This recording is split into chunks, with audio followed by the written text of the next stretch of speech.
Hindi dredging ang dahilan ng unti-unting pagkauka ng Liwliwa Beach sa Zambales na ikinasira ng mga resort doon. Ayon po yan sa Mines and Geosciences Bureau. Sabay po ng hindi dapat tinayuan ng istruktura ang lugar. Nakatutok si Oscar Oida. Kung kahapon nagbabadya palang tumumba ng makuna namin ang nakataling istrukturang ito sa may barangay Liwliwa, San Felipe, Zambales.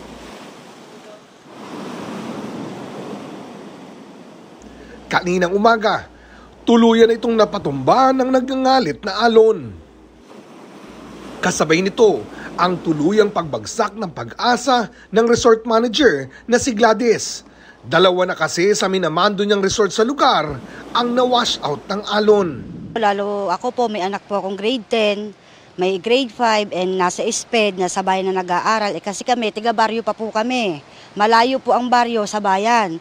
So yung panggastos namin araw-araw, dito lang namin din kinukuha po. Kaya napakalaki yung nawala sa amin ngayon. Sa ngayon, umaasa lang daw sila sa kung anumang may aabot sa kanila ng may-ari ng resort. Mabigyan kami ng pagkain, pasalamat na ho kami. Po. Wala rin po sa ngayon kasi hindi na ho nag-ooperate. Lahat po ng mga tiga-baryo, San Manlopalop ng San Felipe, dito lang po sa Liwa nagtatrabaho. Dito lang po talaga umaasa. Kakaba-kaba na raw araw-araw ang iba pang resort owner sa lugar na baka ganun din ang sapitin ng kanilang negosyo. Si Jojo, mayat maya kung tutukan ang improvised riprap na ginawa nila pangontra sa alon. Nanbag namin to breaker sa alon para hindi pumasok. Para hindi pumasok ng alon. Kung ito nasira pa, diyan na kami maglalagay na. Advance na naman kayo papasok. Kanina, namataan namin ang mga tauhan ng Mines and Geosciences Bureau at PNP Maritime Unit na nagsasagawa ng pag-aaral sa lugar at kung ligtas pa ba itong puntahan ng mga turista. Para din po sa masabihan po namin yung mga ibang mga pupunta na siguro sa part na dito medyo hindi pa siya po pwedeng paliguan. Para din na rin sa safety ng mga turista na pupunta rito. Ang sinisisi ng ilang mga taga-resort sa nangyari ay ang anilay patuloy na isinasagawang dredging sa lugar. Nakunan nga ng GMA Integrated News ang sinasabing dredging sa may Santo Tomas River.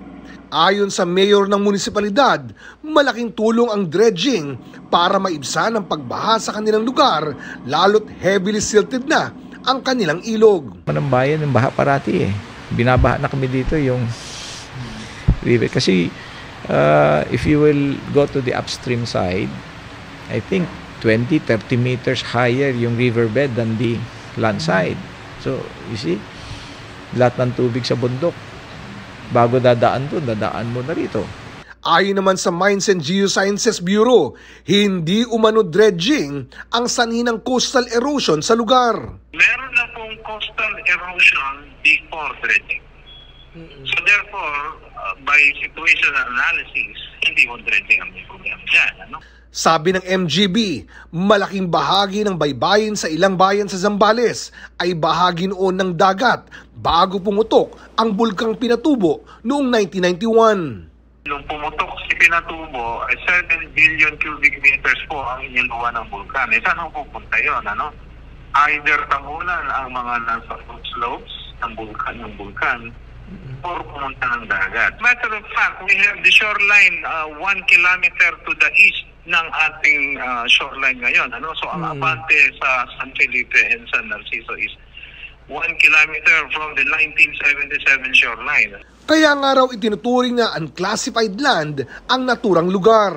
Ang ating mga resorts dyan are standing on unclassified public land. Accretion po yan. So walang titulo yan.